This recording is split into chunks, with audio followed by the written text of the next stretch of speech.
प्रिया के पिता नशे में चूर रहा करते थे। सुबह शाम में नशा ही करना होता था। इस कारण प्रिया बहुत ज्यादा परेशान रहती थी।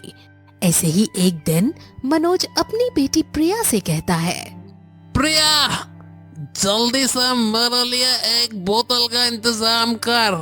4 बोतल वोडका का मेरा रोज का। ना मुझको कोई रोका, ना किसी ने रोका। पापा, पीने की एक हद होती है और आप इतनी ज्यादा क्यों पीते हो?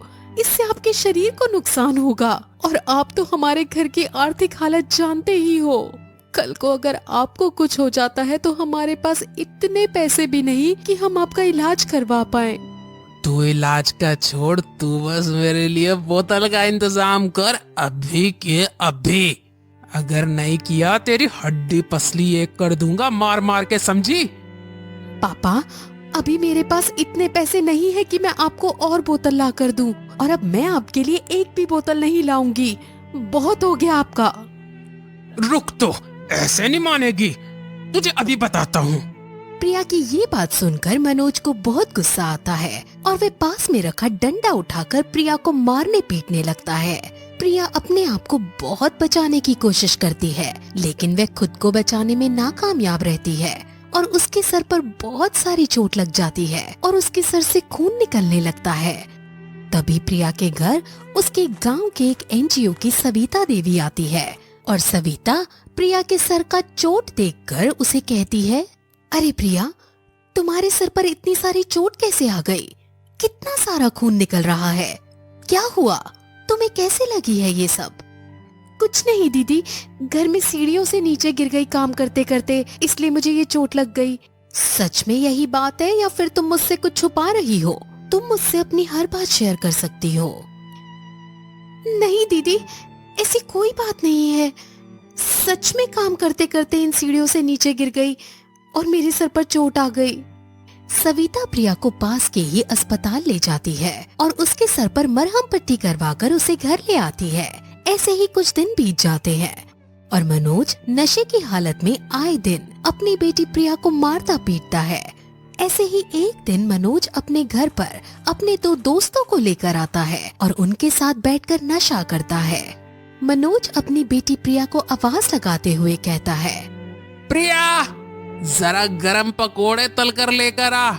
हम सब के लिए जाम के साथ पकोड़े मिल जाए तो मजा ही कुछ और आता है।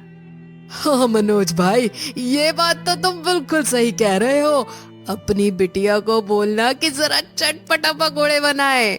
हाँ, जरा 2 पैक तो बनाओ मनोज भैया। ऐसे ही थोड़ी देर बाद प्रिया पकोड़े बनाकर ले आती है। मनोज और उसके दोस्त सभी बड़े चाव से पकोड़े खा रहे होते हैं। मनोज के एक दोस्त की नजर प्रिया के ऊपर होती है। थोड़ी देर बाद जब प्रिया वहाँ से चली जाती है तो मनोज का दोस्त मनोज से कहता है, अरे मनोज, प्रिया तो सयानी हो चुकी है, अब उसकी शादी वादी का सोचा है या नहीं? अरे भाई, मेरे पास इतने पैसे नहीं है कि मैं इसकी शादी करूं, और वैसे भी इसकी शादी हो गई तो मेरे दारू का इंतजाम कौन करेगा? अरे मनोज भाई, जिंदगी भर इन छोटी चीजों के लिए ही जीते रहोगे क्या? मैं तुम्हें कुछ बताना चाह रहा हूँ, ध्यान से सुनो। हाँ बोलो। अरे मेरे जानकार में एक सेठ है, उनकी पत्नी कुछ समय पहले मर गई थी। अब सेठ को दूसरी शादी करनी है। सेठ की उम्र यही कुछ 50 साल के आसपास होगी। लेकिन अगर प्रिया की शादी सेठ से हो जाती है तो प्रिया जीवन भर ऐश करेगी, ऐश। और तुम्हारे दारू का इंतजाम तो अपने आप ही होता रहेगा क्योंकि बिटिया बड़े घर की बहू जो बन जाएगी। अरे नहीं नहीं, सेठ की उम्र बहुत ज्यादा है। मैं अपनी बेटी की शादी इतने बड़े आदमी से नहीं करूंगा।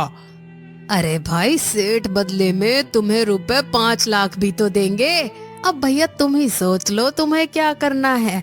सौदा मंजूर हो तो बता देना, हम सेठ से बात कर लेंगे। क्या? रुपए 5 लाख? इतने पैसे तो मैंने कभी देखे भी नहीं है जिंदगी में। ठीक है, एक काम करो, रिश्ता पक्का करवा दो। मुझे समय से रुपए 5 लाख चाहिए। अरे भैया तुम चिंता ना करो, शादी होते ही सेठ तुम्हें रुपए 5 लाख दे देंगे, जिससे तुम आराम से अपना जीवन काटना। ऐसे ही कुछ दिन बीत जाते हैं। मनोज अपने दोस्त के साथ मिलकर अपनी बेटी प्रिया का रिश्ता सेठ के साथ फिक्स करवा देता है। प्रिया अपने पिता से शादी के लिए बहुत मना करती है, लेकिन मनोज प्रिया की बात बिल्कुल नहीं सुनता। ऐसे ही एक दिन मनोज घर पर नहीं होता, तभी प्रिया से मिलने एनजीओ की सविता दीदी आती है। सविता प्रिया से कहती है, प्रिया सुना है कि तुम्हारी शादी हो रही है, क्या तुम इस शादी से खुश हो? दीदी मैं आपको क्या बताऊं, मैं शादी नहीं करना चाहती, लेकिन मेरे पापा जबरदस्ती मेरी शादी उस सेठ से करवा रहे हैं। मेरे पापा ने मेरा सौदा किया है। वे 50 साल का सेठ जो मेरे पिता की उम्र का है, मैं उससे कैसे शादी कर सकती हूँ? हाँ, और वैसे भी तुम्हारी अभी उम्र भी नहीं है शादी करने की, अभी तुम 16 साल की हो। लड़कियों की शादी करने की सही उम्र अब 21 वर्ष हो गई है। ये कानूनी जुर्म है और तुम इसके खिलाफ आवाज उठा सकती हो, और अगर आज आवाज नहीं उठाई तो जीवन भर तुम्हें पछताना ही पड़ेगा। दीदी मैं अपने पापा के खिलाफ कैसे आवाज उठा सकती हूँ? मुझे रहना तो उन्हीं के साथ है ना। मैं जानती हूँ, लेकिन क्या ये सोचा है तुमने, इन सब में तुम्हारे पापा भी मिले हुए हैं। अगर वे तुम्हारा सोचते तो तुम्हारी शादी कभी भी इतनी जल्दी नहीं करवाते, और 50 साल के इतने बड़े आदमी से तो कभी तुम्हारी शादी फिक्स नहीं करते। उन्हें तुमसे नहीं पैसों से मतलब है। मुझे समझ नहीं आ रहा कि मैं क्या करूं। तभी वहाँ मनोज आ जाता है और मनोज सविता और प्रिया की सारी बातें सुन लेता है। मनोज सविता के ऊपर बहुत ज्यादा गुस्सा होता है और वह सविता को वहाँ से भगा देता है, जिसके बाद मनोज प्रिया को मारता पीटता है। ऐसे ही शादी का दिन नजदीक आ जाता है और शादी वाले दिन मनोज प्रिया को जबरदस्ती शादी के मंडप तक लेकर जाता है।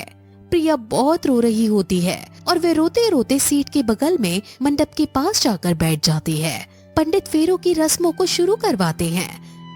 तभी वहाँ सरिता पुलिस लेकर आ जाती है और पुलिस मनोज और सेठ और बाकी सब मिले हुए लोगों को पकड़कर गिरफ्तार कर लेती है। तभी सविता कहती है, देख लिया नतीजा, ये आज नहीं तो कल होना ही था। किसी भी नाबालिग की शादी जबरदस्ती करवाना कानूनी जुर्म है, और तुम्हारी बेटी की उम्र अभी सिर्फ 16 वर्ष है, तो तुमने इसकी शादी की सोचा ही कैसे?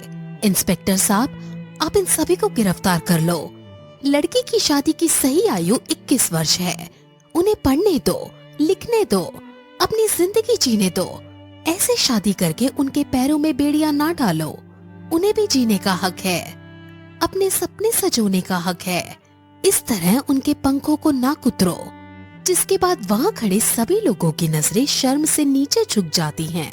उन सभी को गिरफ्तार कर लेते हैं। इसके बाद प्रिया सविता दीदी के साथ मिलकर एनजीओ में सिलाई, कढ़ाई एवं पढ़ाई ये सब करती है और खुशी खुशी अपने जीवन में आगे बढ़ती है।